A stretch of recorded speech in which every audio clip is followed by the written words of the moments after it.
proud of as Attorney General is that we were willing to walk into the buzzsaw of some very powerful interests and never back down. Look, I had a simple rule. I never asked if a case was popular or unpopular. Never asked if it was big or small, hard or easy. I simply asked if it was right or wrong.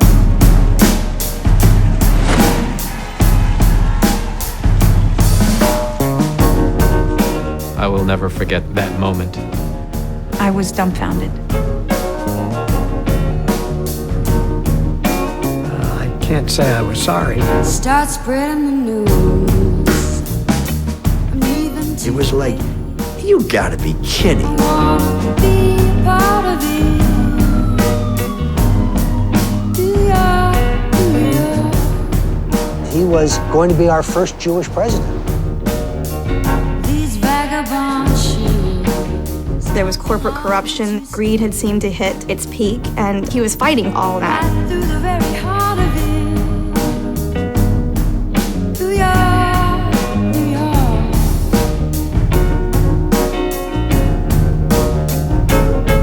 Wanna wake up in a city that doesn't sleep, to find the cream of the crop and tired of the heat.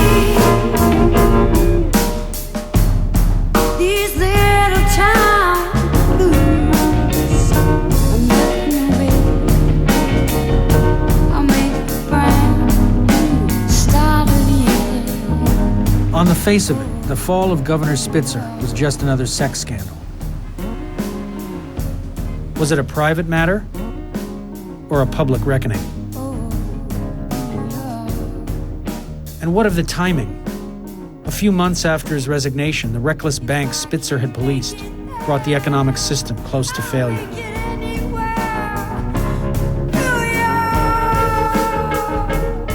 Everyone agreed on one thing. No one expected him to go down like he did.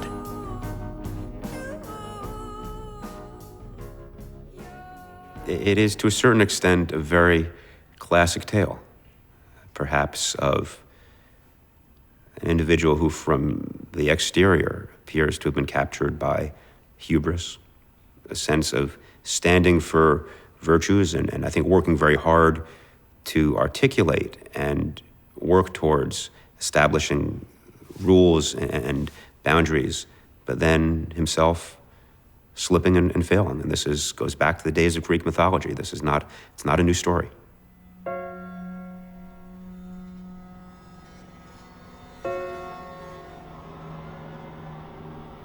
You know, in New York, everyone's like some sort of an animal, you know? There's some sort of an animal.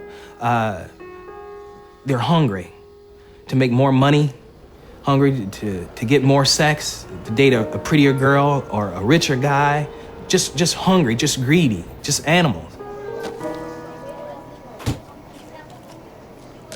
This Chinese philosopher said that human beings are a hybrid between animals and angels. That we're capable of animalistic behavior. Consider sex and war, but we're capable of doing beautiful things too, like art, music, or making love, you know? When I was just contemplating that, I was like, wow, I kind of dig that. We're half angel, half animal.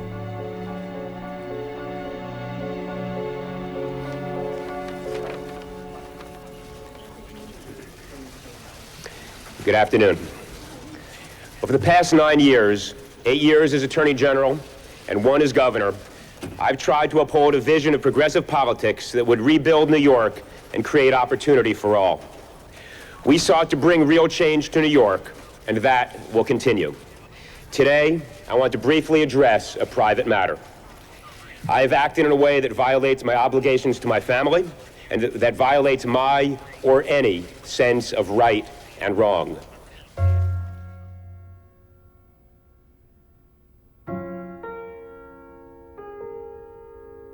Spitzer's wrong turn surprised everyone because he had a reputation as Mr. Right.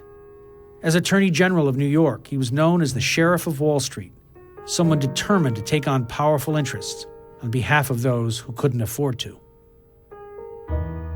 This was a guy who understood that he had been a member of the Lucky Sperm Club. He was really smart. He was wealthy. So he had gotten a lot of breaks in life, and he wanted to use that, to better the world. Spitzer's father, Bernard, was a self-made real estate tycoon who sent his son to an elite prep school, Princeton, and Harvard Law School, where he met his wife-to-be, Silda Wall. His father had pushed him to succeed.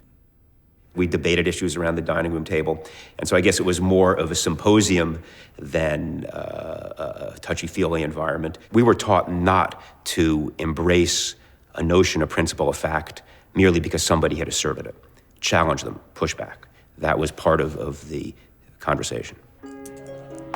For a real estate family, Monopoly takes on a special edge.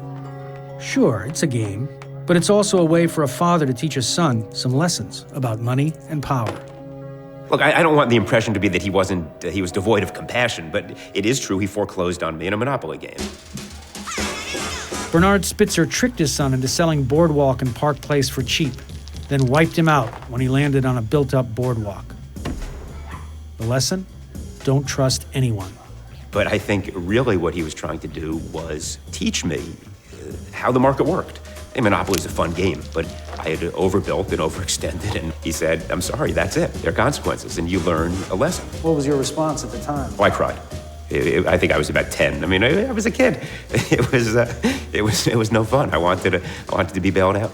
Bernie is a guy who judges people. That's a tough thing for a kid. I do remember him watching Eliot and me play tennis, and after one particular serve and volley of mine, which I won, he gave me that victory sign, and he said, yeah, that's exactly what to do to him.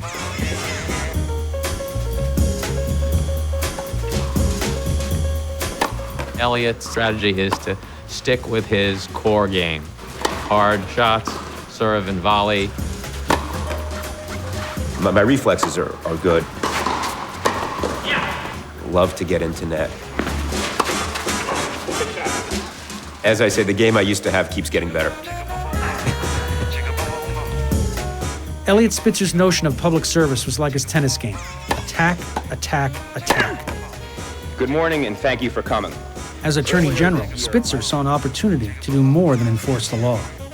He wanted to use the law to change the way society worked. He sued coal-fired plants in Ohio for causing pollution in New York. He sued General Electric for dumping poisonous waste into the Hudson River.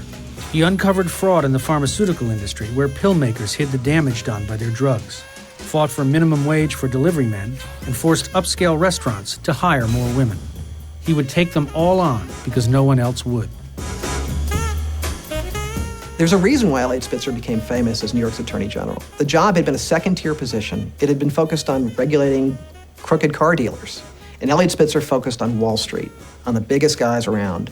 And Spitzer's premise, which was right, was that Wall Street can't be left to regulate itself, or terrible things will happen. When I assumed office, which was January of 1999, we were in a period where Wall Street and investment bankers were, to use Tom Wolfe's great phrase, masters of the universe. To protect the average citizen, Spitzer was willing to prosecute bankers and CEOs like any other lawbreakers. In the course of this investigation, my office developed evidence indicating that analysts gave misleading advice that helped the brokerage's investment banking clients but harmed individual investors.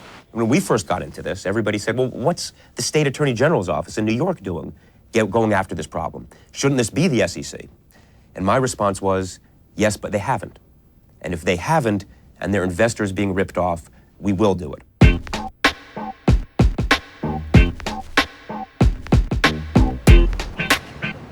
Wall Street analysts advised buyers on what stocks look good or bad. With the rise of the internet, analysts became superstars because only they seemed to understand how to value internet companies. As stocks soared, so did the value of analysts who knew how to pick them. The more money they made, the more potential there was for abuse.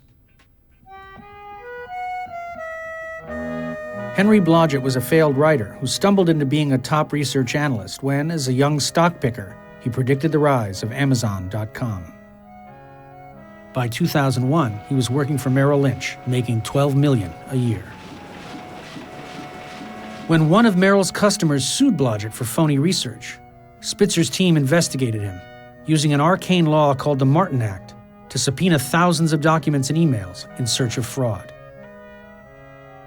As Spitzer's team poured through Blodgett's emails, they kept coming across the term POS. They thought POS was short for positive, for stocks Blodgett wanted customers to buy. But then they stumbled upon Blodgett's keyword chart. Blodgett's emails were honest and brutally downbeat. Meanwhile, his official stock ratings were mostly upbeat, urging customers to buy, buy, buy. Mr. and Mrs. Smith, whose IRA or 401k is being invested, they are the sacrificial lambs and being used to prop up the stock so that the Merrill Lynches of the world can then go to the companies and say, see what we're doing for you, bring us your investment banking business. It was fundamentally corrupt. It was insider's monopoly, guided by a basic fundamental principle. You don't go south of 14th Street except for one reason, to make money. The guys on the floor, all they cared about was making money. That's the American way. Jack Grubman was a highly respected telecommunications analyst for Solomon Smith Barney.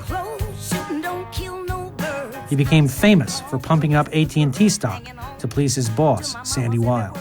Then Weil helped Grubman get his twins into an exclusive preschool. Grubman's payday for research? $20 million a year, enough to buy a palace on the Upper East Side.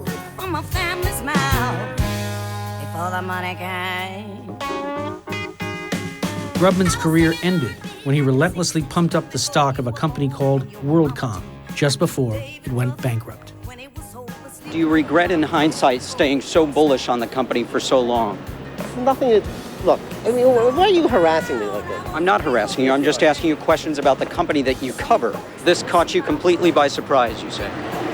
Yes. Yes. Thank you. Yeah. Before the money started rolling in. There was always this, internally we called it the come to Jesus moment, where we went to whoever it was we were prepared to sue and or, go after, for doing something wrong. And we'd say to him, in no uncertain terms, tell us why, given this fact pattern, we would be wrong to sue your ass. Early on in the investigation, the Merrill Lynch lawyers, they came into my office. They looked at me and they said, you're right, but we're not as bad as our competitors. I was a prosecutor for a lot of years. I never, heard a defendant stand up in court and say, yeah, I robbed 3 people, but somebody over there robbed 5, so therefore I'm not bad. I said to Merrill Lynch, they wanted to settle the case and pay some money, and said, we will pay a big sum of money if you promise to keep the information secret. And I said no, because my job as Attorney General is to change the system so that it's fair and will be honest. And if we seal the evidence and you pay a check and we don't change the system, I'm basically being bought off. My office has reached an agreement that will help ensure the integrity of investment advice on which investors often depend. Blodgett and Grubman paid million-dollar fines and were banned from the securities industry for life. But their firms bought their permanent silence with handsome severance packages. In exchange for Grubman's silence on the details of his firm's behavior, Solomon Smith Barney paid Grubman $30 million. The nation's best and brightest were lured to Wall Street in search of fast fortunes. The money they made flowed everywhere: penthouses, yachts, golf clubs, and to the oldest sector of the global economy, ready for a new cash infusion. I have rich lovers. Love for sale. I don't go out with poor men. I've got no reason to do so. Appetizing young love for sale. I don't call prostitution and escorting selling your body. Love for sale. You don't sell, you rent. I love my bank account full. It's better than empty. There's a street in Soho where a lot of artists set up. I was selling my paintings one day and this charismatic fellow comes along and he's got a beautiful girl with him. This girlfriend at the time, Natalia, said, this is the #1 escort in New York City. I run New York's #1 escort agency. I've never seen you naked. You think your body's good enough? I want to buy the biggest, most expensive painting you've ever done. He gives me his business card. I still have an old souvenir.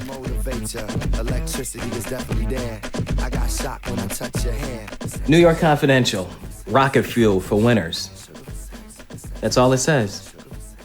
In 2004, New York Confidential was at its height, making millions by offering clients the girlfriend experience, a few hours with naughty playmates who looked like college cheerleaders. I had $1,500 in $100 bills in my purse. Oh, God. I pulled it out. Only 15. We started hanging out even after I did the painting, and one day we're in the back of a town car, and he says, hey, grab the phone, just talk to the guy and try to help him out. He's probably looking for a girl to spend the night with.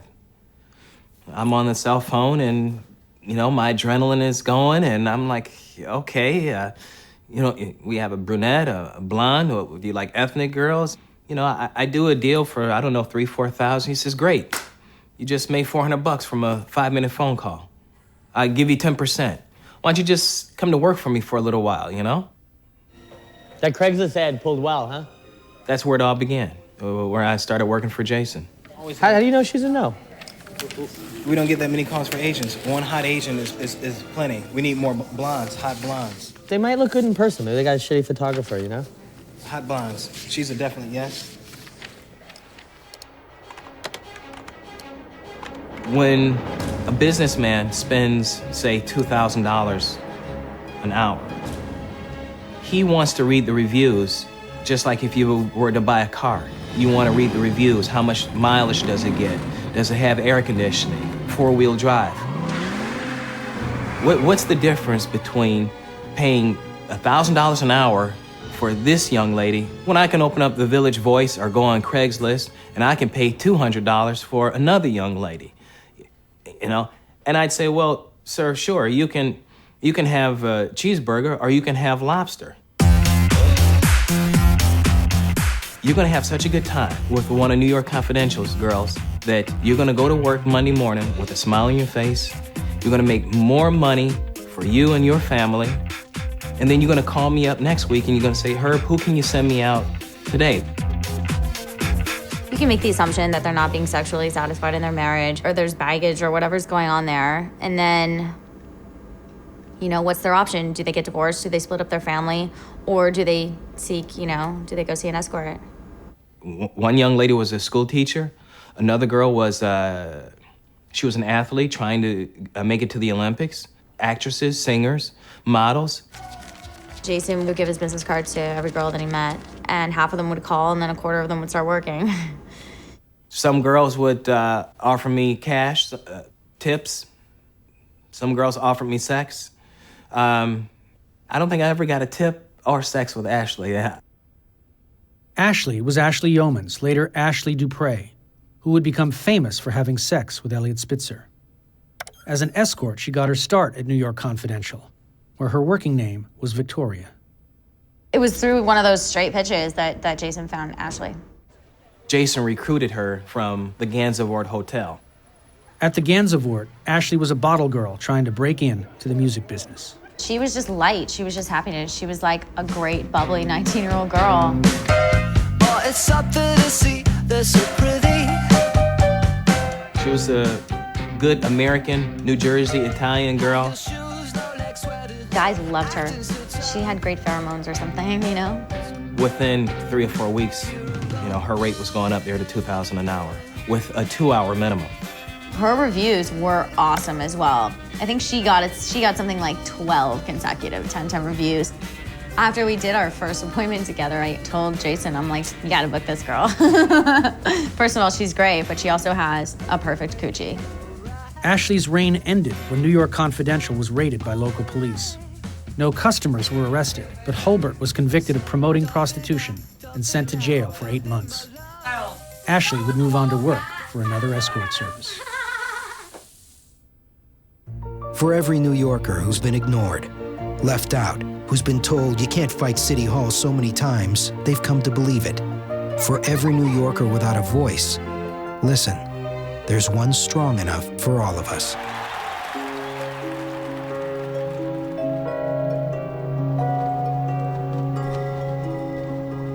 For most of our history, we have turned a blind eye to the violations of duty on the part of white-collar criminals. We can understand it. There is something viscerally terrifying about street crime. And until you are safe in your home, you worry a bit less about what is often a bit more amorphous, which is the nature of white-collar crime, which is more subtle theft. Spitzer broke the mold of how you prosecute a white-collar case. He went after it fast and hard, and he got things done in a period of weeks or months that would take federal regulators years. He wanted to change the system. So he'd get the goods on a company or on people and use it as leverage to institute reform, to force the industry to change the way it did business. A lot of people thought that was outrageous. While Spitzer stirred popular rage at Wall Street, there were a few people who were delighted to see the bankers take home big paydays, as revealed in the actual cell phone of one of the bookers of the escort service called the Emperor's Club. I keep hearing about all the raises on Wall Street, and usually that would be good for us. Maybe things will pick up. Take care, hon. The lawyer banker thing is true. There are quite a lot of them. But there are lots of stereotypes, that it's this crazy drug-fueled sort of party scene. But generally, people are respectful. They just want to have a nice time with someone. Many of my clients are nicer to me than many of the dates I've been on. In fact, I've stopped dating in the real world, partly because it would be complicated and partly because my standards lifted, honestly. The pictures of Ashley didn't surface right away. The Eliot Spitzer story broke, and then all these media outlets were calling me to do interviews. And so I did a few interviews without even knowing that Ashley was my Ashley, was our Victoria, was Kristen, was all these, who she was. Tonight, Eliot Spitzer resigns as governor of New York. Where will he find comfort in this difficult time? I was shocked when it all happened, but then when I saw Ashley's picture flashed on the news, I was like, wait a second, I was like, oh my gosh, I couldn't believe it. She fit the bill. The New York Times website identifies Governor Spitzer's mystery call girl as Ashley Alexandra Dupree. All over papers and television, she was called Spitzer's Girl. Known as Kristen at the Emperor's Club, Ashley Dupree was determined to take advantage of her sudden opportunity. Clearly, Ashley was trying to make a name for herself. After the scandal broke, Ashley's MySpace page, with one of her songs available for streaming, got over 7 million hits. To help package her career, she brought on board 2 lawyers, a publicist, and a management team. Ashley's manager arranged for an interview with Diane Sawyer. Everyone played their part. Ashley dressed up as the good girl gone wrong, and Diane Sawyer played the role of the scolding mom. You say the work, but you haven't said the words. The work. Prostitution. Escort. Escort. What's the difference? Escort. What's the difference? She catered to the stereotypes of hookers, which are, poor me, I had a troubled childhood, I made a mistake, which is such a load of crap. I can't change the past. I can only try to take what I've learned and apply that to my future. We are being paid ridiculous amounts of money. None of these women are forced to do this, and they're not stupid. Many of the professional prostitutes that I know are very smart women who weren't abused, don't have a mental disorder. They just happen to believe in this kind of work. So do their customers. The cell phone of the booker from the Emperor's Club offered a glimpse of the club's well-heeled client list. An Oscar winner, CEOs, and high-powered investment bankers. The club treated them like emperors, and why not? They made more money than kings. They enjoyed having their way with women and the world. So it came as no surprise that they resented it when the New York Attorney General started to cramp their style. The Economist magazine calls him Wall Street's scourger-in-chief. He's gone from complete anonymity to what Fortune magazine calls the most feared man on Wall Street. Spitzer has deputized himself as the sheriff of Wall Street and is leading the posse for retribution, restitution, and reform. Spitzer appealed to Democrats and Republicans. He was a law and order liberal who wasn't afraid to punch back. When you go down to Wall Street, like when you walk into a building on Wall Street, is it like turning the light on in the kitchen and the roaches just scatter everywhere you go? You know, are you a beam of light? It is. There was a day that I had to walk into a hedge fund. What I was intrigued by, the number of people that were terrified by him. I mean, they literally were terrified at this guy coming after them.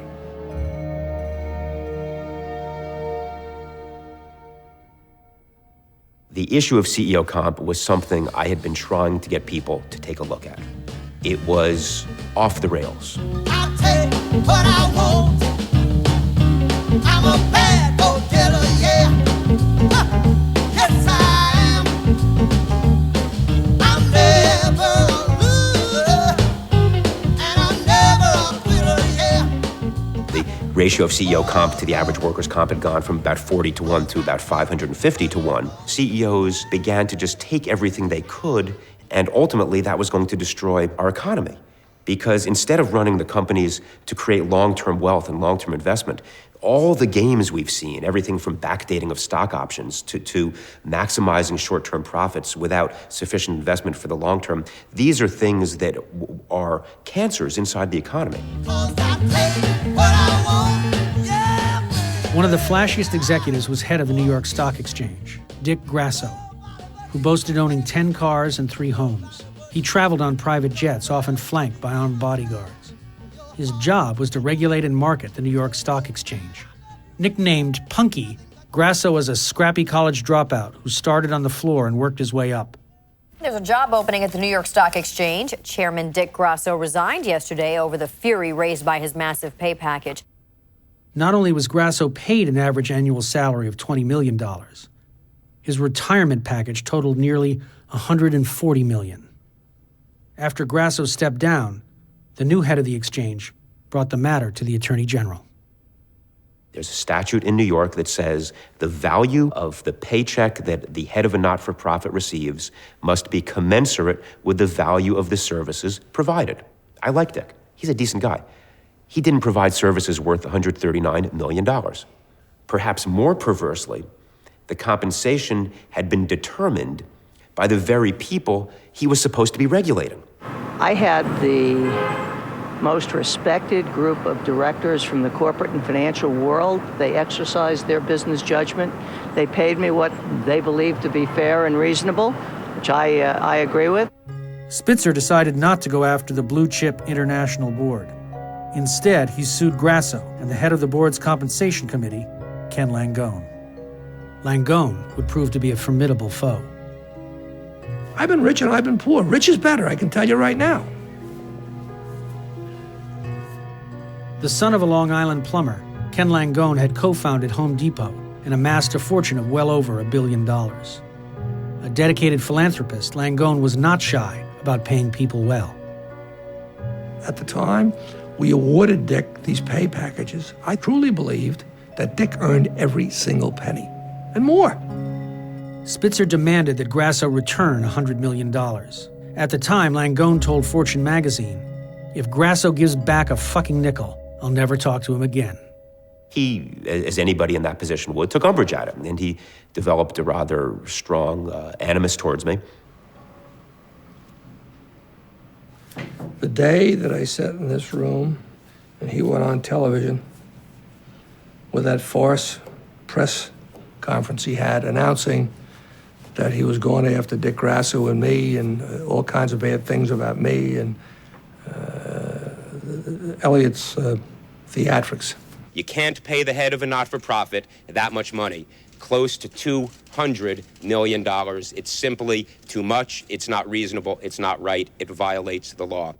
It was headline. It was glorious headlines. All these captains of industry. Hey, this is big game. This is going after elephants. He became a very vociferous critic of mine, and that's all fair game. In my view, we were right, and he was wrong. But again, it was something he felt deeply about. In 2004, at the Democratic National Convention, Spitzer took up the issue with Jack Welch, the former CEO of General Electric. Jack and I are very good friends. Spitzer came up to him with froth coming out of the sides of his mouth, spitting. I mean, he's so exercised, and pointing at Jack. You tell your buddy I'm going to put a spike through his heart. This is not something the Attorney General of New York State says. So when Jack told me, I said, Jack, do me a favor. I said, if you see him, tell him one thing. Make sure it's steel because wood will break. The case dragged on for years. In 2008, the New York State Court of Appeals dismissed the case for a bizarre reason. Since the suit had been brought, the New York Stock Exchange had abandoned its not-for-profit status. Dick Grasso kept all his money. But Eliot Spitzer had engaged an enemy with virtually unlimited resources, one who was watching and waiting for any misstep. I'd like to think I'm not a vindictive person. And a basic tenet of my faith is forgiveness. The most harm that Eliot Spitzer's done to me is I am defying my faith. I can't forgive him. And I should, but I can't.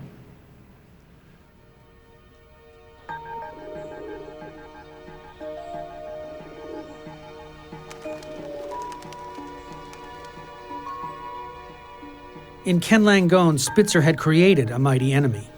And then he added another one when he took on Hank Greenberg, the head of the world's largest insurance company, AIG.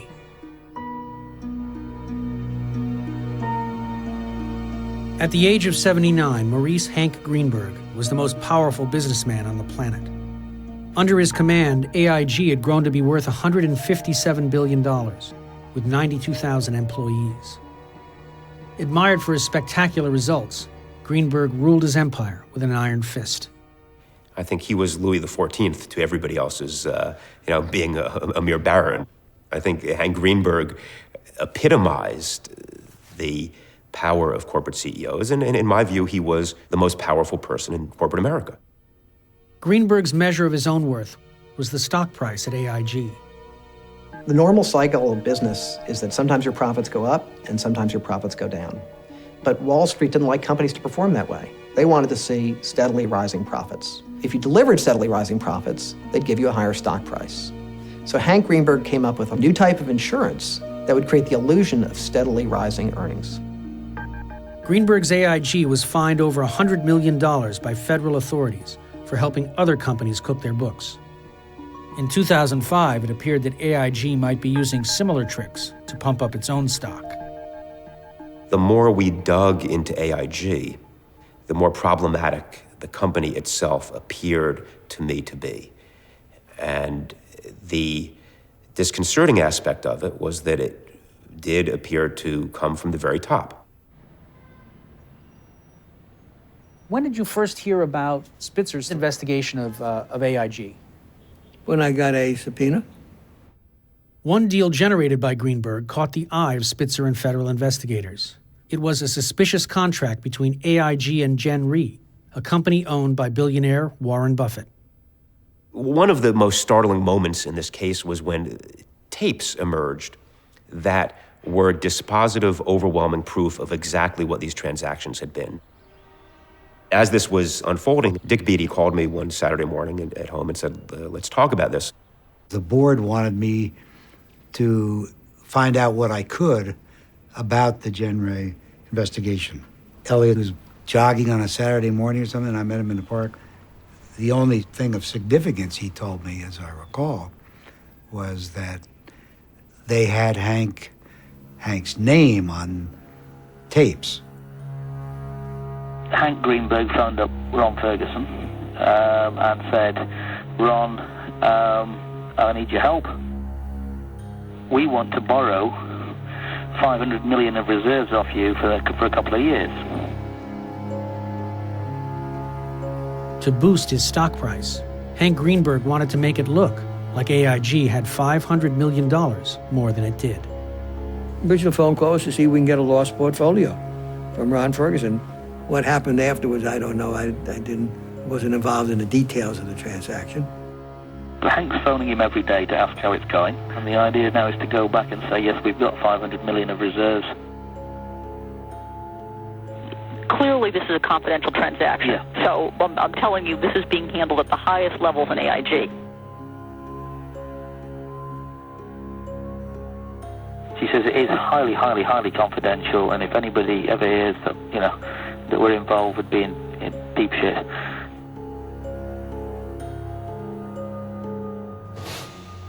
A handwritten deal memo laid out the terms. Jen Rhee would pretend to pay AIG $500 million in 2 installments for a phony insurance policy. There was no risk of paying a claim. For doing the phony deal, AIG would pay Jen Rhee a $5 million fee. No risk. No risk for $5 million. Hank Greenberg's initials, MRG, were all over the document. The 2 people at AIG who are involved are Hank Greenberg and Chris Milton. AIG was a big company. I didn't just stay focused on the Jen Rhee transaction. There's an old saying that's attributed to Hank Greenberg that I have no reason to doubt, which is that all I ask for is an unfair advantage. Yes. And it sort of gives you... Well, yeah, that tells you something, doesn't it? Yeah. What was an unfair advantage to Greenberg was seen as cooking the books to AIG's accountants, PricewaterhouseCoopers. The firm refused to accept AIG's financial statements as long as Greenberg was the CEO. Hank wasn't pushed out by Eliot. What happened was the investigation that followed, and the accountants at the end of the day said, we're not taking that certification anymore. So you're sitting here as a board of directors saying, my God, what does that mean? That's what drove the board deciding that Hank had to go, and one other issue. Spitzer demanded that Hank Greenberg testify under oath. However, Greenberg's lawyers advised him to plead the fifth, despite AIG's policy to fire employees who didn't cooperate with regulators. That troubled a lot of people on the board. They wanted him to say, no, absolutely not. I'm not going to take the fifth. I'm going to testify.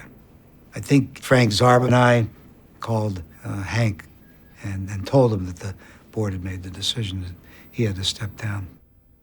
These are very serious offenses, over $1 billion of accounting frauds that AIG has already acknowledged. That company was a black box run with an iron fist by a CEO who did not tell the public the truth. That is the problem. So does that mean you're moving toward an indictment? No, I didn't say that. It depends what we will prove or can prove that Mr. Greenberg knew at the time. We have powerful evidence. We will proceed with it.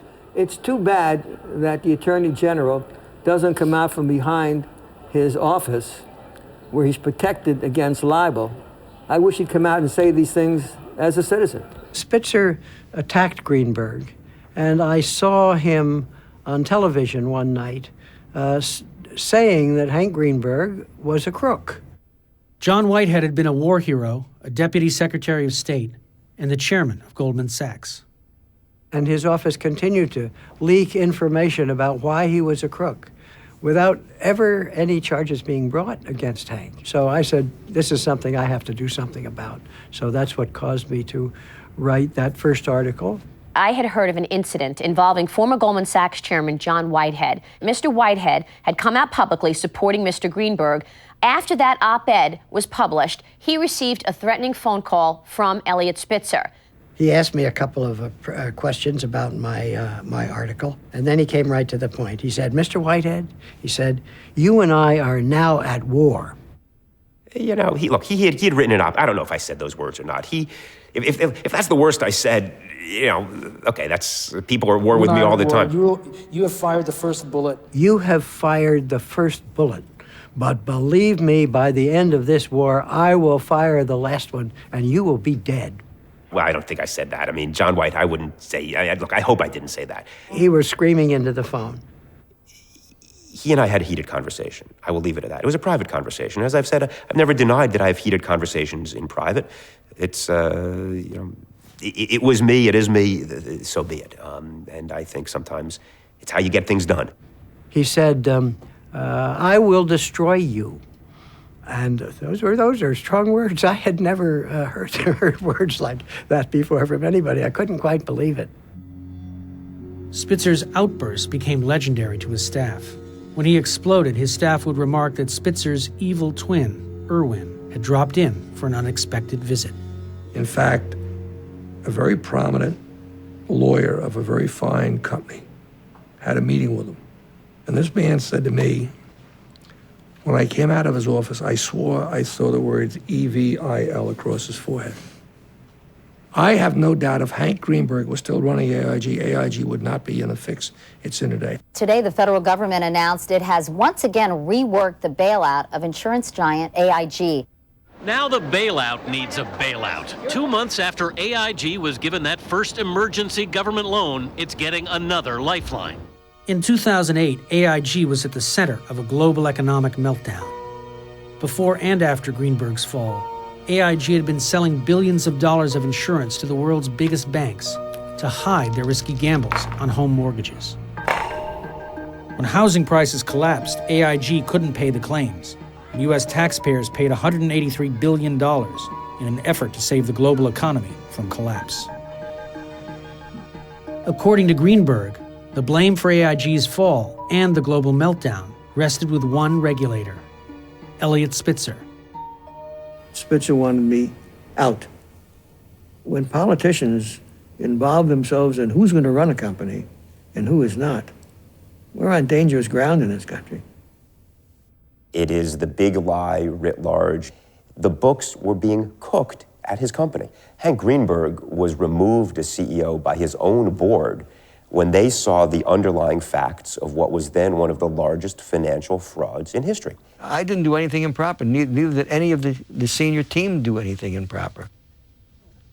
Then you say to people, if Hank Greenberg had still been there, this would never have happened? It would not have happened.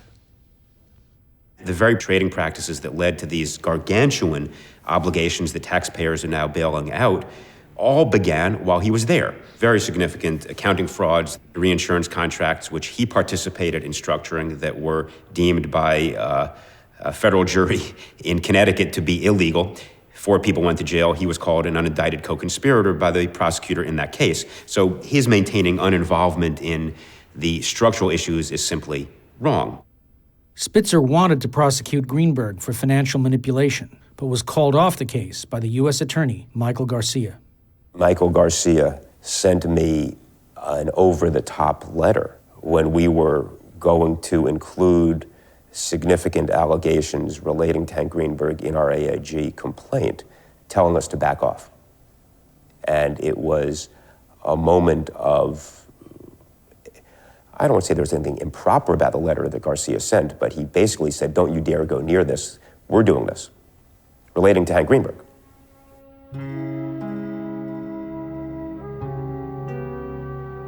Michael Garcia never pursued charges against Greenberg. Instead, he would lead the prosecution that led to Spitzer's downfall. Both Greenberg and Langone hired PR firms to go after Spitzer, and Langone hired a private investigator to find out what he could. I want to move on to the Emperor's Club. When did that start, approximately? Sometime in 06. Early 06? Thereabouts, yeah. You were flying about as high as you could possibly be flying. I mean, this was prior to, but at that point in time, you were pretty certain you were going to be governor of New York, would you say? Right. Well, if your point is things were as good as they could get from a political perspective, I suppose that's right. And the only metaphor I can think of, perhaps, is Icarus. Those whom the gods would destroy, they make all powerful.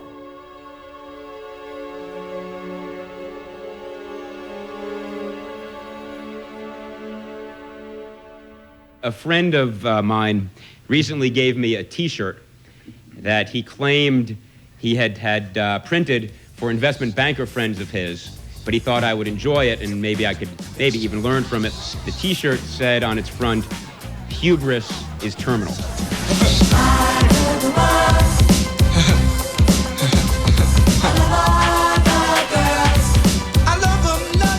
I'm not a kingmaker, but I'm going to call it. You're going to win. I'll tell you why. I'm glad I came tonight. Oh, absolutely. It's done. In early 2006, Spitzer's approval ratings were over 60%. He'd announced his run for governor and was predicted to win in a landslide. You could do anything. You could punch a toddler and still win. His career was every politician's dream. No, I was the enforcer. I mean, I was the kid who played left fullback, not because I had real talent, but I took people out. You play hard, you play rough, and hopefully you don't get caught. Right around this time, Cecile Sewell, the 22-year-old CEO of the Emperor's Club, took a phone call from a new customer. Though he used the name George Fox, it was actually Eliot Spitzer. The very first time that he called, I answered the phone, and he called and he was whispering. So I thought it was a prank, and so the other booker called and said, okay, I'm ready to start answering the phones. So we transferred the phone to her, and I said, oh, I just spoke with someone, I'm gonna let you handle that. And apparently he saw, I think, 3 people in a row just back to back that evening, so I guess it wasn't a prank. Reading New York Magazine, George Fox, aka Eliot Spitzer, claims he was drawn to websites in the classified ads, and while surfing the web, found the Emperor's Club. Secret heart, what are you made of? What are you so afraid of? Could it be 3 simple words? When you're sending a girl on a trip to Chicago for $30,000 overnight, it doesn't necessarily feel like you're running prostitution. It feels different. And so that's where I think we got a little bit lost as far as the whole legality of the situation. Cecile Sewell dropped out of the University of Miami when she fell in love with 60-year-old Mark Brenner, who owned the Emperor's Club. Soon, they were running it together. Cece, as she was called, decided to take the Emperor's Club in a more high-end direction. My primary focus at the time was to promote the website to the right people, to the right kinds of girls. The number of diamonds that the model had indicated not only her hourly and daily rate, but also just the general quality of companionship you could expect from her. So if she was 3 diamonds, her daily rate would be $10,000 and her hourly rate would be $1,000. It went $1,000, $1,200, $1,500, $2,100, $3,100. And then the day rates, you would just add a 0. I did that with mathematical precision, right? Whatever, just add a 0, that should work. We had our core girls that we immensely valued that really could, bring home the bacon, and then we had this sort of spiral effect. Ashley went for $1,000. She certainly wasn't the core. She was definitely one of the girls on the edges, the sort of peripheries. The man known as George Fox became a regular client. How often did he meet with Ashley or Kristen? Well, he met her one time, and that was the big Mayflower experience for him, I guess. But it was just that one time? One time. How often did you see Governor Spitzer? Legally, I'm not able to answer that question. Court documents say they may have had previous encounters. The court documents didn't say that. Ashley Dupre let the world believe that she was the Love Gov's girl, but she was only a one-night stand caught on a wiretap at the Mayflower Hotel in Washington, D.C. That begged the question, who else was there?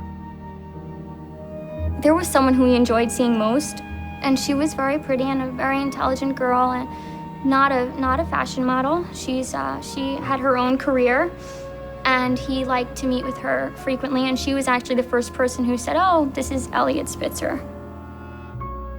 The escort chose the name Angelina. I discovered who she was, and she agreed to speak to me so long as I did not disclose her real name, her face, or reveal her voice. So I transcribed her interview and hired this actress to perform her words.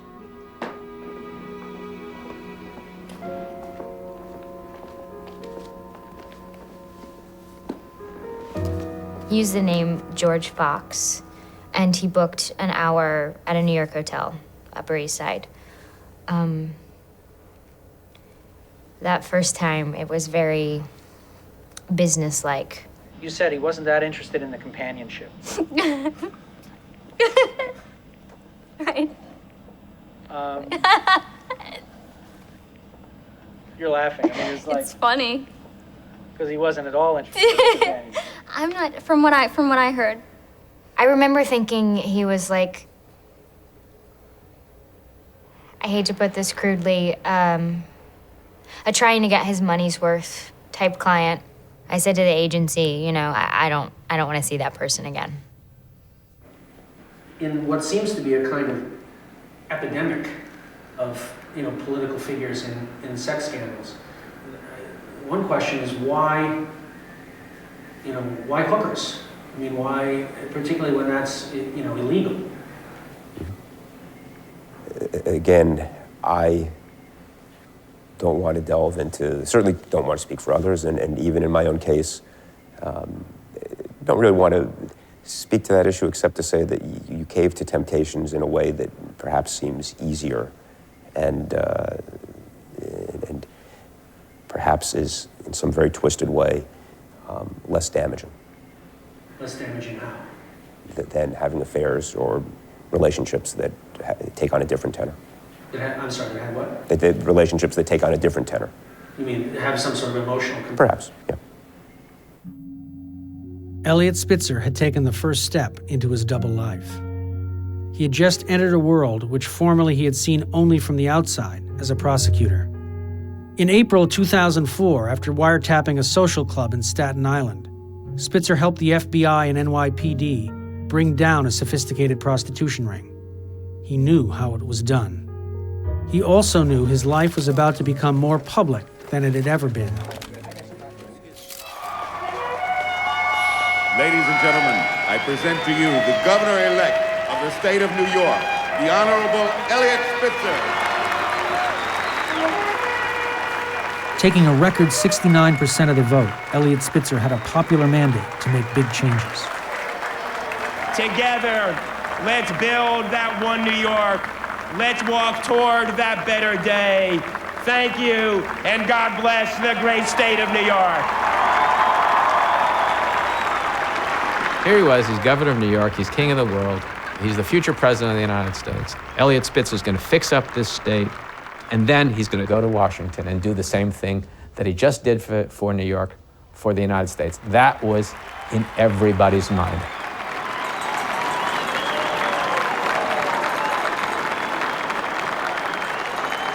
People had said to me before, do to Albany what you did to Wall Street. And we tried. We went at it with a determination that was alien to the culture of Albany.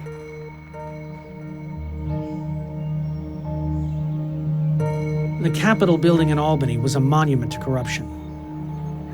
America's most expensive government building was like the legislature, a bog of waste, double dealing, and graft. The gargoyles on the walls haunted the place. The maze of grand stairways navigated by special interests robbed lawmakers of any sense of perspective. It's like an Escher. You don't know if you're going up or down, left or right. The mind gets turned upside down inside that building. I think over the years that some people have appropriately seen it as a metaphor for the labyrinthian nature of New York politics. It's time for Live from the State Capitol with Fred Dicker. Fred Dicker of the New York Post was a 25-year veteran in Albany. Well, this is Fred Dicker live at the State Capitol. Welcome. What a beautiful day. It's going to be even Deeply more conservative, Dicker was proud of calling himself an equal opportunity prick, attacking whomever came into office. Eliot Spitzer, who didn't suffer fools lightly, was treating a separate branch of government, the legislature, that could block him at every turn as if he could just push them around like they were Wall Street executives. Well, they pushed back, and they pushed back hard. The man who pushed back hardest was Republican Senate leader Joe Bruno. A charming old-school dealmaker, he wasn't much interested in Spitzer's reforms. He thought that he really was sort of the second coming and that he was going to get everybody to do what he wanted to do. I think he started thinking dictatorially almost, in his own mind. I think Eliot's view of it was we would force them to do the right thing, but it's not the way the system is set up.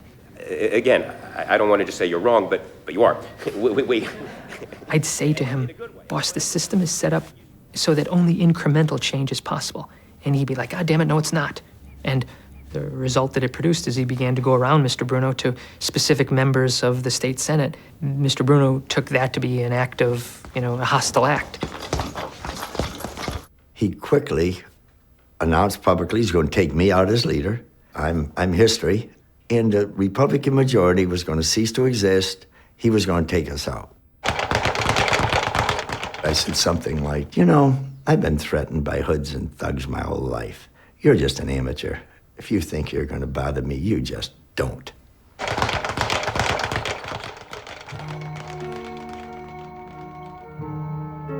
We knew that folks would come down hard on us if we ever stumbled. He said, "You're damn right. If we ever fall, they'll kick us in the nuts." Which is why, the downfall was so shocking. Did it begin to haunt you as something that you thought was possible, that you were going to get caught, or at a certain point, that didn't even occur to you? No, of course it does. Of course it does. And you just deal with it. How did you deal with it? Those are the mysteries of the human mind, I suppose. I don't think I can answer that question because I don't think I know.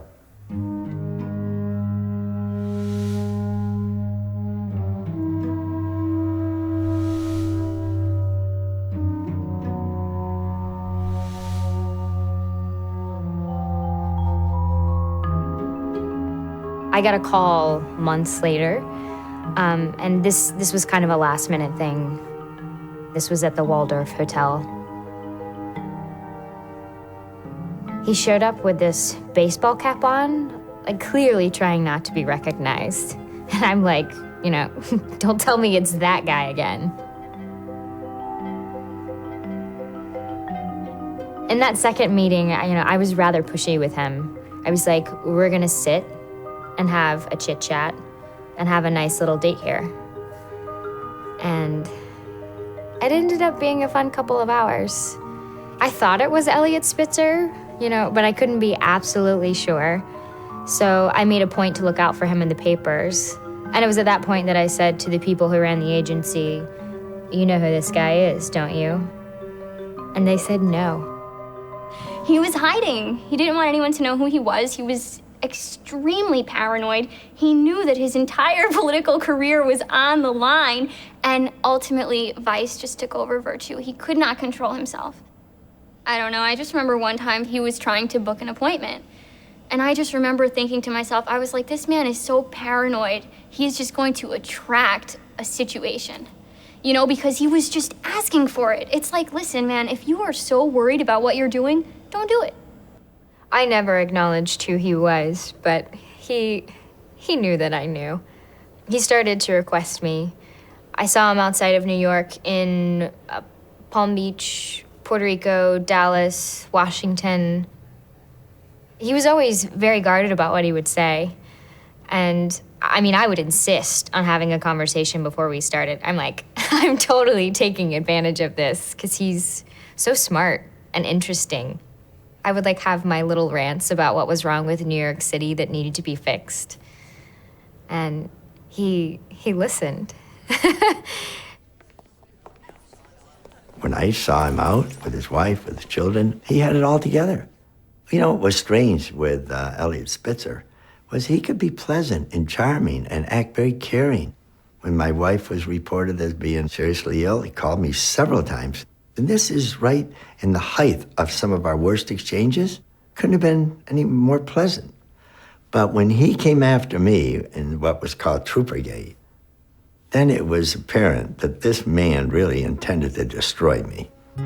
In the Spitzer-Bruno War, the biggest battle was Troopergate, so called because of the way state troopers may have been misused for political purposes.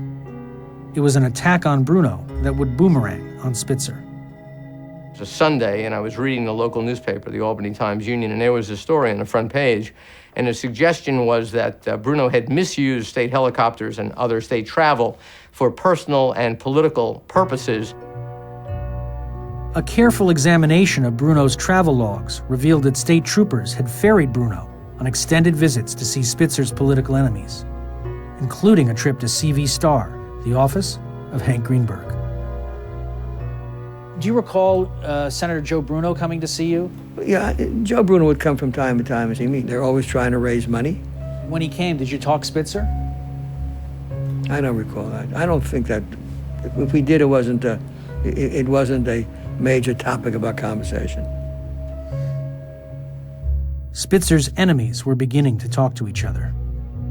To push the attack on Spitzer, Joe Bruno hired a political operative who reveled in his reputation as the country's most notorious dirty trickster, Roger Stone. Here you have Mr. Clean, the sheriff of Wall Street, someone for whom ethics is his signature issue, charging that Bruno is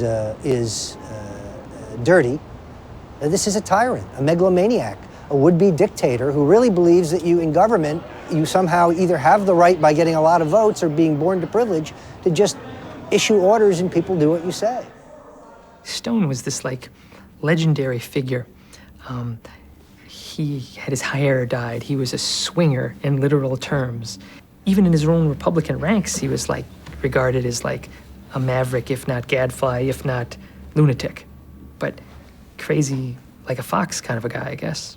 Sure, I believe in a gonzo brand of politics because you got to get people's attention in a world where there's so much competition for their attention politically, and then there's the rest of life. Sports, food, entertainment, whatever it is, you're competing for all of that because politics, like all those other things, is entertainment.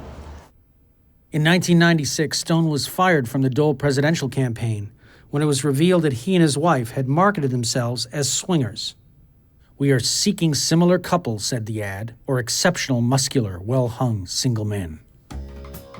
But that didn't stop Roger. An elegant dresser with a taste for martinis, he reinvented himself as a charming secret agent with a license to kill. He reveled in the body politic and his own body building. Just below his neckline, he bore a tattoo of his hero, Richard Nixon. Just a few weeks after Bruno hired Stone, a mysterious voice message was left on the phone of Spitzer's 80-year-old father. This is a message for Bernard Spitzer. You will be subpoenaed to testify before the Senate Committee on Investigations on your shady campaign loans. If you resist the subpoena, you will be arrested and brought to Albany. And there's not a goddamn thing your phony, psycho, piece of shit son can do about it. Bernie, your phony loans are about to catch up with you. You will be forced to tell the truth, and the fact that your son's a pathological liar will be known to all. We spent some time and effort to see where it came from, and it came from an apartment that had been rented by either him or a company that he owned, and the voice, we were able to compare from the voice, the message he'd left on the voicemail to appearances he had made on TV, and we got a voice analyst say, yeah, it's the same voice, and people who knew him said, yeah, that's Roger Stone's voice. The tape did sound eerily like me. Ultimately, private investigators that I retained determined that there had been a tap on my phone at 40 Central Park South. I now believe that a rogue unit of the New York State Police, under the direction of Eliot Spitzer, was monitoring my calls. In other words, I think the tape that was released was pasted together. It was a put-up job. The FBI called my dad's office and asked to come by. On September 6, 2007, Agent Katzman from the FBI visited Bernard Spitzer at his Manhattan offices. The questions didn't focus much on what Roger Stone had done or allegedly done or the issues relating to the phone call. It was more about me. Did you think anything about that in retrospect? In retrospect, it has crossed my mind. And it crossed your mind in what way since then? Now, wondering whether this was part of the investigation that led to my downfall.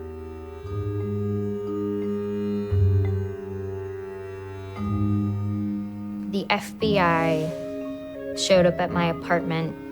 They just showed up at 8 a.m. and they said, "We want to talk to you. We think you know what this is about." Bruno fired Stone because of the phone call. But Stone confirms that he was then hired by wealthy, motivated Republicans to stay on the Spitzer detail. A few months later, Rich Baum, secretary to the governor, received an email from Stone's consulting company. The question is, how did the investigation of Spitzer begin? The government claims it spotted a suspicious wire transfer of several $1,000s. What was interesting to me is that the whole thing comes from a single money transfer that sort of sent up a red flag, a suspicious activity report. Every day there are thousands of these suckers filed. The Federal Clearinghouse receives 3,400 suspicious activity reports, or SARs, every day.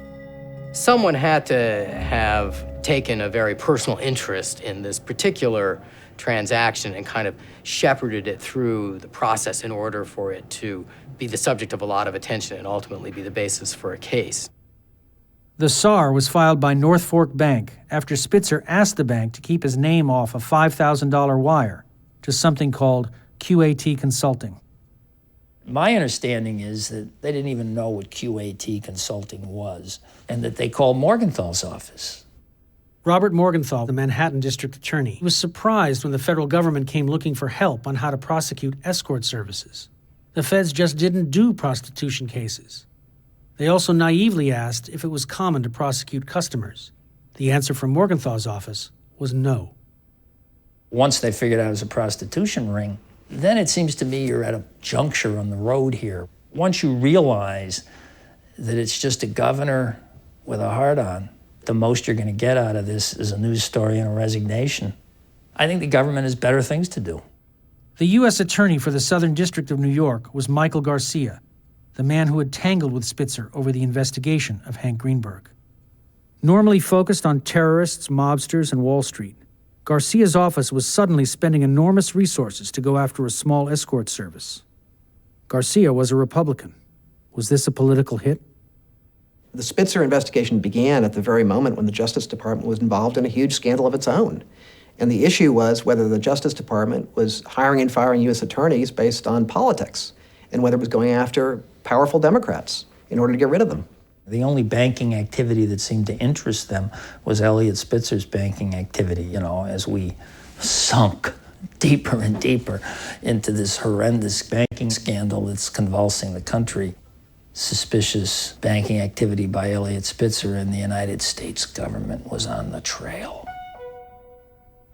After notifying superiors in Washington, the U.S. Attorney's Office obtained permission to wiretap the phones and emails of the Emperor's Club.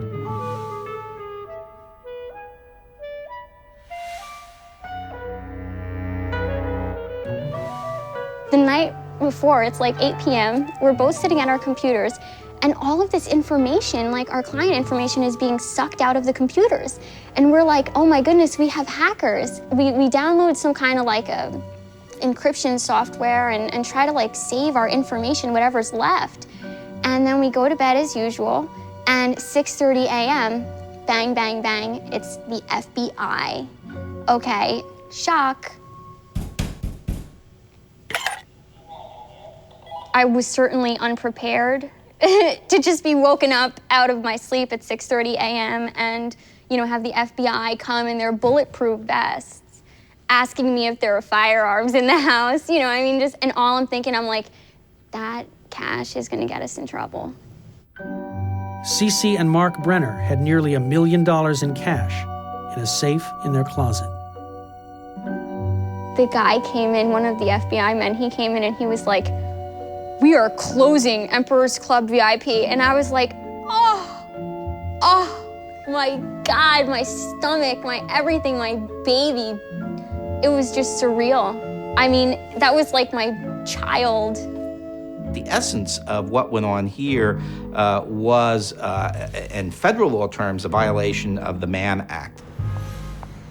Known as the White Slave Act, the Mann Act made it a crime to transport women across state lines for immoral purposes. That is why federal prosecutors were particularly interested in out-of-town dates with Angelina and Ashley. In recent years, it's used to go after child prostitution rings. It is never used to prosecute Johns or customers. We have to look at these statutes in terms of standards of enforcement. Is this statute, in fact, being enforced that way uniformly across the country? And the answer is, it is not. Why, then, did the Department of Justice want the case? After months of investigating Spitzer, Michael Garcia's deputies suddenly sent emails to Washington seeking support for using the Mann Act. Wiretaps revealed many customers who paid for escorts all over the world.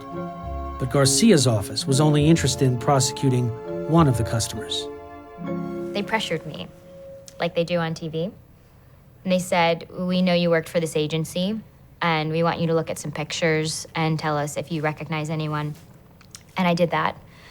And Eliot Spitzer was in there, and I said, yes, I recognized him, and yes, I'd seen him. And I said, should I maybe have a lawyer? And they said, well, we want to keep this confidential. The main thing about that meeting was that they were very insistent and pressuring me in an uncomfortable way, for me to admit that I had sex with Eliot Spitzer. Why him and why not anyone else? The question remained, how did the U.S. government first find out about Spitzer? Was the FBI tipped off by one of Spitzer's enemies? I was in a private club, an adult-themed club in Miami called Miami Velvet. There was a woman sitting at the bar. I was sitting at the bar, and we began a conversation. And I asked her what she did, and she said she was professionally a call girl, but she wasn't working this particular night. I said, well, who are your clients? What kind of clients do you have? She had athletes, she had captains of industry, she had prominent businessmen, she had politicians and so on. And I said, well, like who? She said, recently I almost had a date with the governor of New Jersey. I said, John Corzine? You had a date with John Corzine? She said, who's he? I had a date with Eliot Spitzer. I said, no, Eliot Spitzer is the governor of New York, not New Jersey. She said, yeah, well, I'm not into politics. I said, well, there anything else notable? And she said, well, it was kind of weird. I said, well, what do you mean? She said, well, he had these black knee socks, and he kept them on the whole time. So I ask you, what kind of guy fucks with his socks on? The black socks thing isn't true. He wore low-cut socks, and he took them off. The next day, I discussed it with my attorneys, and I asked them to contact the FBI and tell them what we knew in a formal letter. Now, I don't claim that this was a revelation to the federal investigators. It may have been a piece of a puzzle that they were putting together. I may have started an investigation in an area they weren't looking at. I have no idea, and I haven't made any claim. The FBI insists that it never received the letter from Stone's attorney.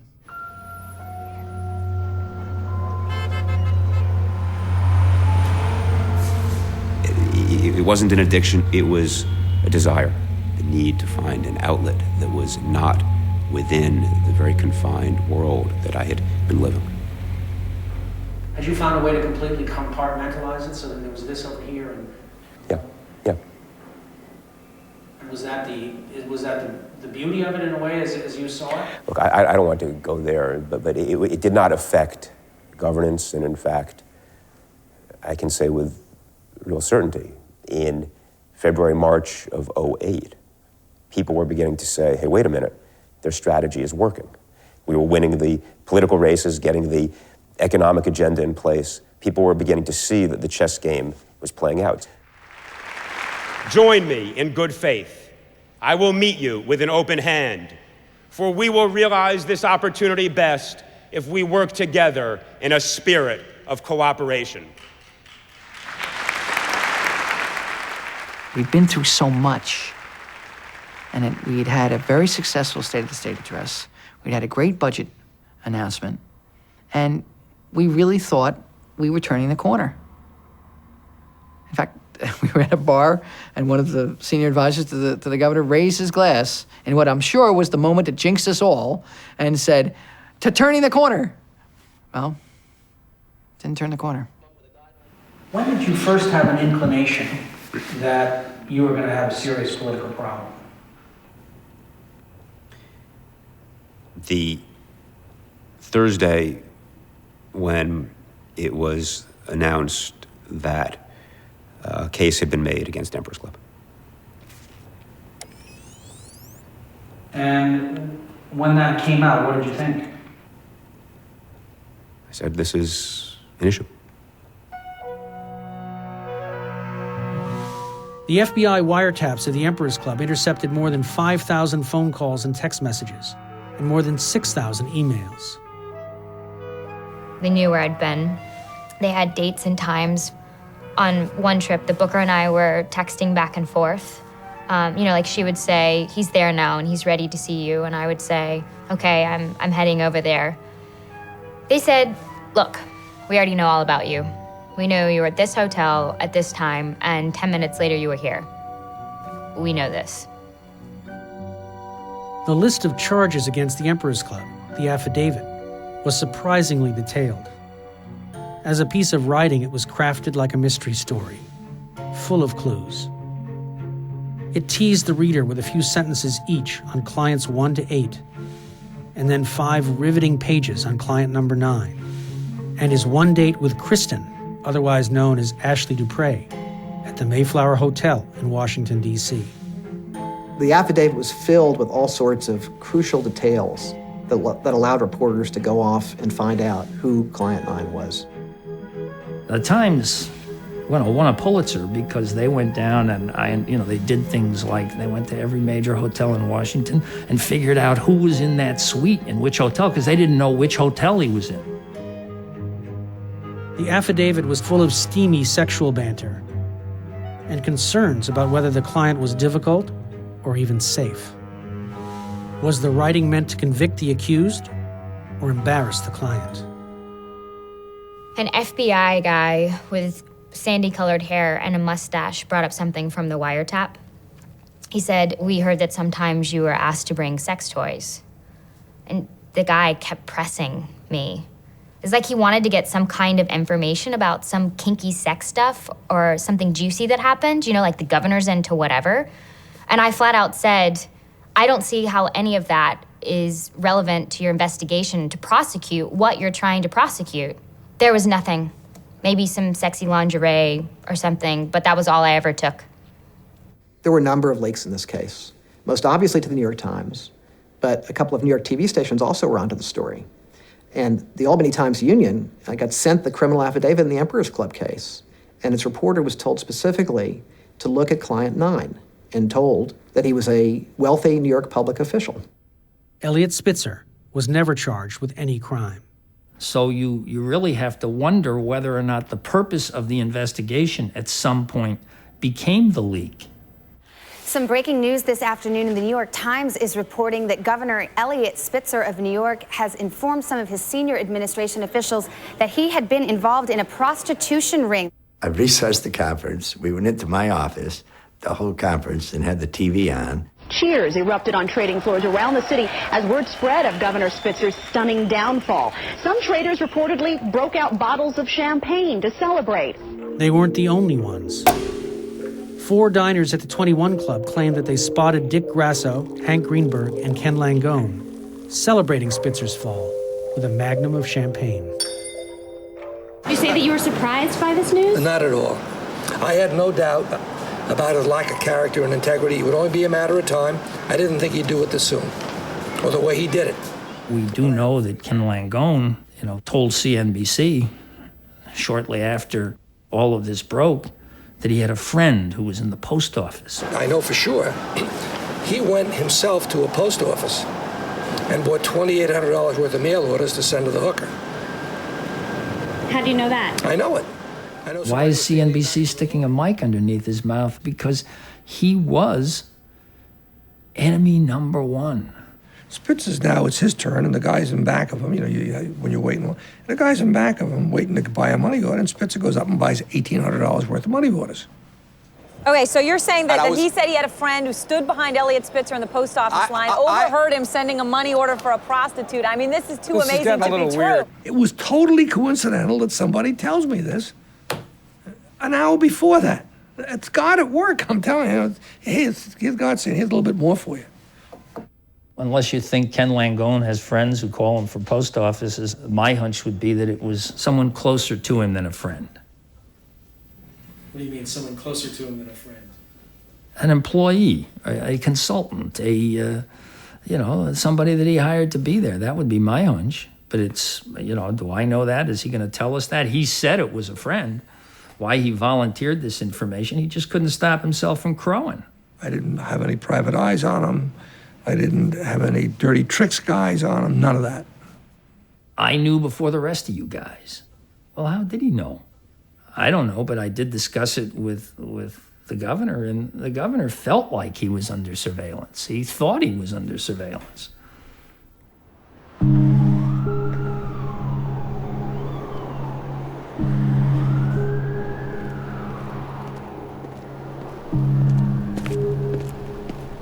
The day I gave my proffer, I walked out of the courthouse, and there were journalists suddenly everywhere. I went straight to the bar. I had a couple of drinks, and I was sitting in the bar, and a news reporter sat down next to me and said, what do you think of the Eliot Spitzer news? And I was like, oh my God, they've got me already. I was like freaking out. The very day the news broke, there were messages on Angelina's phone from reporters who wanted to talk. Mysteriously, they knew her real name and her phone number, information only available to the government investigation. Angelina left town and never returned the calls. All alone. I do not believe that politics in the long run is about individuals. It is about ideas, the public good, and doing what is best for the state of New York. But I have disappointed and failed to live up to the standard I expected of myself. I must now dedicate some time to regain the trust of my family. I will not be taking questions. Thank you very much. I will report back to you in short order. Thank you very much.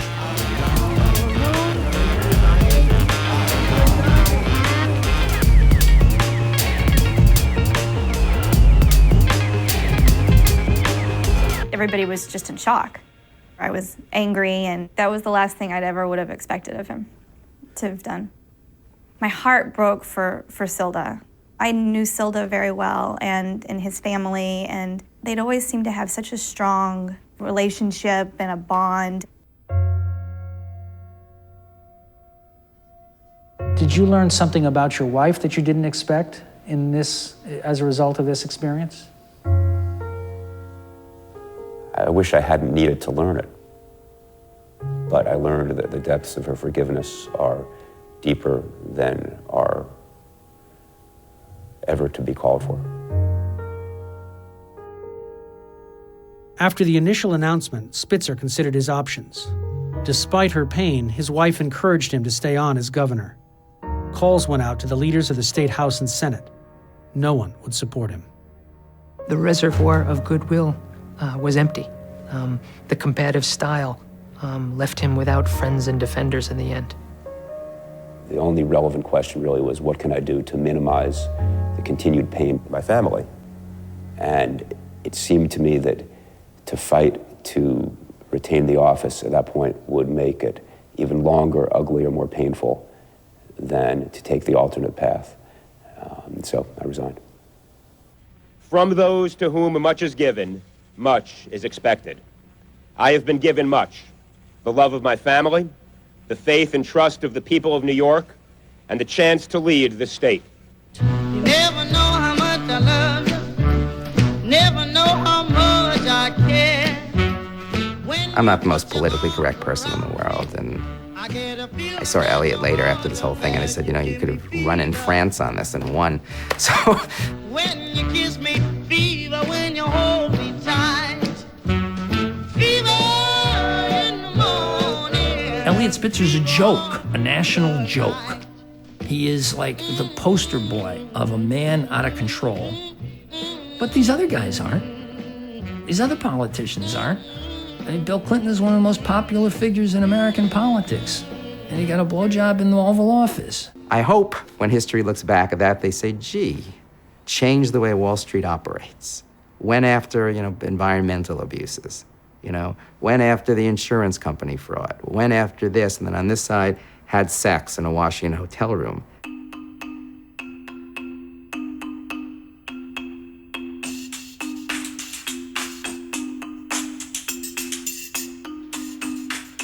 He resigned 13 months ago and has remained largely silent until now. With the U.S. economy in turmoil, the man once known as the Sheriff of Wall Street is back. Governor Spitzer, good morning. It's good to see you. Good morning, Matt. I've heard rumors that he's trying to figure a way out to get back into public life. I mean, the guy's got skin like that, okay? I mean, that thick. After his resignation, Spitzer watched as his Wall Street reforms were attacked and rolled back by investment banks and the federal government. He had been onto the very issues that almost did us in, the collapse of the financial system. These are the guys that got us to the brink of disaster. And Eliot Spitzer was after them years before the collapse occurred. Goldman Sachs will have a profit that we estimate of about $12 billion last year. That is precisely what taxpayers gave them to help them get bailed out from their AIG exposure. Banks should be lending to people who have a repayment schedule, who produce something. It should be an old-fashioned, boring business, and then you grow an economy. The outrage is because it is our money that is subsidizing these crazy bonuses. As Spitzer began reappearing in public, so did Ashley Dupre. With uncanny timing, it seemed that Ashley appeared on Fox TV or the cover of the conservative New York Post whenever Spitzer made public appearances. Hi, I'm Ashley Dupre. I used to be on the front page of the New York Post. Now I'm writing for it. That's right. I'm the New York Post's new advice columnist. Ask me anything about love, sex, and relationships. A lot of people around the country are discussing Eliot Spitzer's efforts, and it's what it clearly is, to rehabilitate himself. Senator Joe Bruno of the great Capital District. Good morning, Senator. Thank you for being with us. I think he needs therapy. I agree. They ought to help him to get himself rehabbed, because he can. people like this are very dangerous. What do you think about an Eliot Spitzer comeback? Look, I can't forecast it. I hope not. I hope what he did. You think it was simply... Yeah, he thought he's above the law. The law didn't apply to him. What do you think is next for Governor Spitzer? You know, we all have our own private hells. I hope his private hell is hotter than anybody else's. Ken Langone and Hank Greenberg are powerful enemies. Did it ever concern you that they might have played a role in your downfall? I guess it didn't concern me enough. You know, look, not to sort of mince words, there are all sorts of rumors about their helping or taking credit occasionally for bringing me down. My view is I brought myself down, and I will not try to blame others or excuse my behavior. I did what I did, and shame on me. If they were involved and in unearthing it, okay, so be it. That isn't my concern right now. What I did in our investigations of the companies, obviously I believe it was right. My personal behavior that led to where I am right now was obviously wrong, violative of everything I hope I believe in, and I make no excuses. Yeah, New York, stand up. Start spreading the news. Start spreading the news. I'm leaving today. I'm leaving today. I wanna be a part of it. New York, New York. Gold went up to 1040 today. There was a huge panic about inflation and the Arabs wanting to be paid for their oil in a currency other than US. But I think that's just a temporary rumor. But it did have serious impact. Yo, it's so deep. I woke up in a city that don't sleep. Got me up all night like a sink with a slow leak. Holds me in its grips. I grab Manhattan. A couple of people that I'd like to do that to. Okay, the governor of New York is using our service. How bad can what we're doing be? Right? Known as where you go to become the person you wanna be. Look, you got some small town blues you're trying to lose. We got a big city here to abuse your virtue. It might help you or hurt you. Save or desert you. Get close, the bright lights might burn you. Virtually worthless. About $100 million. New York, New York. New York, New York. These vagabond shoes. They say you can make it here, you can make it anywhere. I'm trying to be the new king of the hill. Feel me? New York, big city of dreams, big schemes, petty hustles on the corner, claim to doing big things, winning battles, never wars, doing dirt like chores. Never know who's telling lies, but the city keeps score. Good place to watch your back, in fact, watch your front too. Jump too high, someone is quick to bump you, stuff you in a trunk with a lump when you come to. It ain't everyone committing crimes, but still not.